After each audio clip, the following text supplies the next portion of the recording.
Hi everyone, welcome back or welcome to my channel. I'm Lizzie and today I'm going to show you how to make a very simple gathered midi skirt with an exposed elasticated waist. I am using this gorgeous pleated velvet fabric from Fabric Godmother, which will give my skirt a really particular look, but this method will work for any type of fabric. With fabric choice, consider whether the fabric is opaque or not. If it is a little see-through, you will either need to line it or to commit to wearing a slip underneath. To make this skirt, you will need fabric. I have 1 meter of this gorgeous fabric and it's 145 centimeters wide, which is going to be plenty. You'll also need elastic. I actually ummed about whether I should use some thicker elastic, but in the end I have decided to use this, which I already had in my stash. It's from John Lewis and it's 25 millimeters wide. You'll need thread to match your elastic and to match your skirt, dressmaking scissors, pins, a tape measure and something to mark your fabric. I'm going to use this, which is a chalk pen. And of course you will need a sewing machine. Or you could do it by hand, I guess, but doing it on a sewing machine will be much easier. The first step is to measure out your fabric. My waist is 69 centimeters and the top edge here of this piece of fabric is 1 meter. And because it's quite thick and it's got these lovely pleats, I think that will be plenty to be able to gather together into a really nice full pleated skirt. If your fabric is thinner, you will need to use a wider piece, so a piece that's longer, for example, maybe twice your waist measurement, in order to achieve the same volume.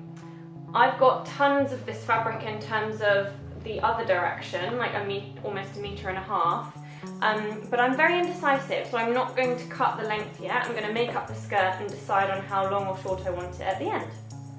Step 2 is to sew the long edge of your piece of fabric with the right sides together using a straight stitch. This seam will form either a side seam or a centre back seam, depending on where you prefer it to sit on your skirt. So as you can see, I'm pinning all the way along the long edge and then I'm going to take it over to my sewing machine. So my whole seam is pinned together and I'm now going to use my machine to sew a straight stitch all the way down the edge. Because of this pleated fabric, I've actually chosen to use a slightly bigger seam allowance than usual, so I'm going to leave a 2 centimeter seam allowance. Usually I'd do 1.5, but that's just to make sure I'm picking up all the fabric because these pleats were quite difficult to pin neatly.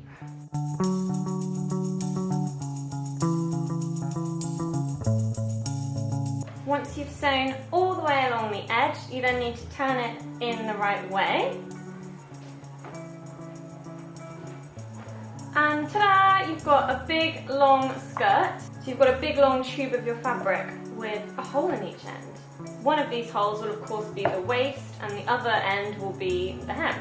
Next we're going to need the elastic and some scissors because we're going to measure out the elastic on our waist and cut it. Measure the length of elastic you need by wrapping it around your waist at the spot you would like your skirt to sit. Stretch it ever so slightly so that the skirt will fit you snugly. Allow for 1 extra inch on each end for when we sew the elastic together. Pin the ends of your elastic together to create a loop with your 1 inch of seam allowance and sew together on your sewing machine.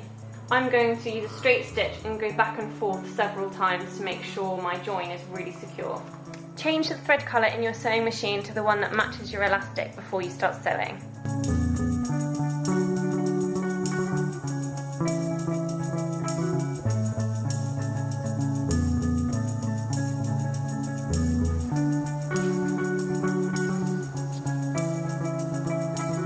Your waistband should now be in a loop, and to neaten these pieces of seam allowance, you can fold the ends under and do a straight stitch down each side to hold them in place. So you just fold each of the ends under like that and do a line of stitching here and a line of stitching there. Here is our finished waistband with neatened seam allowance. In order to make it easier to fit the skirt to the elastic, I'm going to sew some gather stitches around the top of the skirt by turning my straight stitch length up to the longest length. I'll then sew a row of straight stitches around the top of the skirt about 5 millimeters from the edge. I will then gather these stitches up to make the skirt roughly the same size as my hips. When sewing my gather stitches, I'm making sure that I've got some nice long threads coming out my machine so that I can pull on them to create my gathers.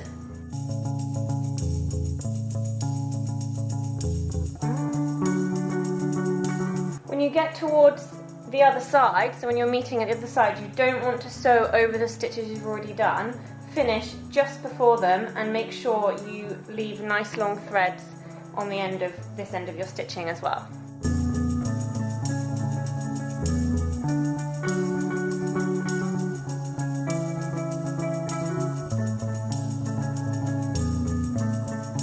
So I didn't back tack at either end of my basting stitches or my gathering stitches, and I've now got 2 sets of nice long strings to use to create my gathers.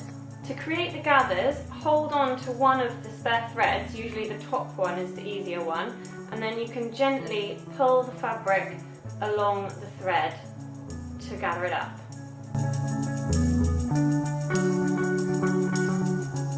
You can use your fingers to gently space out the gathers to make sure they're nice and even, and as I said, you need to gather until the skirt is roughly the same size as your hips. Next, we need to get ready to attach the waistband to the skirt. Start by folding your waistband in half with the seam at one end and place a pin in the other end. This marks the halfway point of your waistband. Fold the waistband again by bringing the pin and the seam together. Place pins in either end, and this marks the quarter points of the waistband.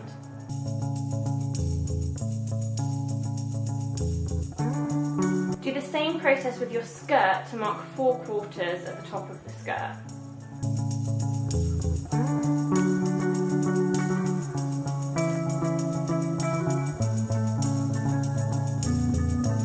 Now I have 4 pins marking out the 4 quarter sections at the top of my skirt.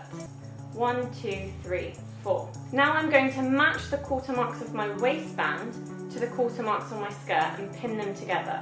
Don't worry, the skirt is supposed to still be a bit bigger than the elastic. To keep things neat, I'm going to make sure that I match my seam on my waistband to the seam on my skirt. I'm placing the elastic on top of the right side to pin it, making sure that the fabric covers about half the depth of the elastic.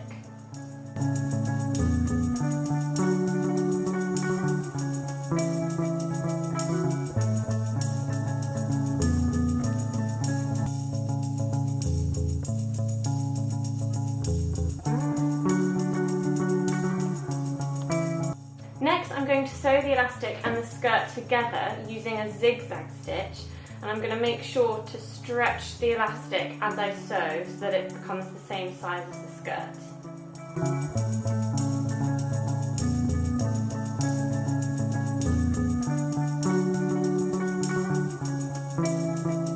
So this is my attached waistband, and it's looking like a skirt. But my gather stitch I put in is restricting my stretch a little bit, so I'm just going to take my unpicker and just unpick that one line of loose stitches so that my waistband can stretch fully. So I've unpicked my gather stitches. I've now got the world's longest skirt, but it's pretty much finished. I just need to try it on, choose how long I want it to be, and I'm pretty sure I want it just below my knee, and I need to trim it. So I tried my skirt on and I placed a pin in it at the point where I want the skirt to finish. I've then come back to my work table and I've used my tape measure to measure from the top of the waistband down to the pin, and then put more pins at the same distance all the way along. I'm then going to take my dressmaking scissors and trim just below the line of pins because I'm yet to see exactly how I need to hem this fabric. And voila, my skirt is finished. I've trimmed it, I've tried it on, I've had a little play with the hem, and it seems like it's not going to fray, so no hemming for me, yes! If you were using a fabric that did need hemming, so a fabric that might fray, what I suggest you do is fold it over by about 1 centimetre twice. So if you take the wrong side of the fabric, fold it over and then fold it over again, and you can do a nice straight stitch along the edge there. But I'm very pleased with this, so I'm going to put it on now and film myself doing a nice twirl so you can see it in action. Here's my finished skirt. I absolutely love it. I just think this fabric is to die for. It's so luxurious. Just look at this drape. It's just amazing. Today I've got it with some heels, a black top and some red lipstick, and I think this could be such a good Christmas party look. But I also think I could dress it down with tights, boots and like a big cozy black jumper. So I'm in love.